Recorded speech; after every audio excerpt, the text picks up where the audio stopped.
जन्म देइछन्ति कर्म देखुछन्ति धरिछन्ति समस्तଙ୍କ भाग्य डोरी।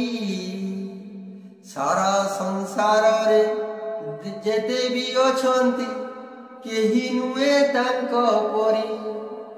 नमस्कार, ओटकु आई आजिर अनुचिंता आरंभ करने पूर्व दयाकोरी आम भिडियोटी जदि भल लगे लाइक सब्सक्राइब शेयर करने को भूलिए।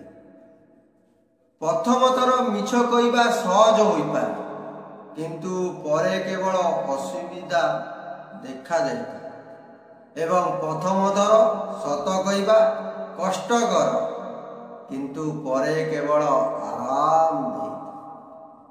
जीवनर लक्ष्य स्थिर करने बड़ कथा नुह। बड़ कथा है से लक्ष्य प्राप्ति करने निज उपरे आसुथिबा बाधा विघ्नर सम्मुखीन होई लक्ष्य पथ को विचुक्ति नहे।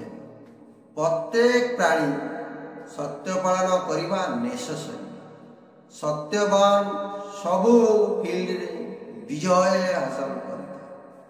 जय जगन्नाथ। आपणकर दिनटी मंगलमय।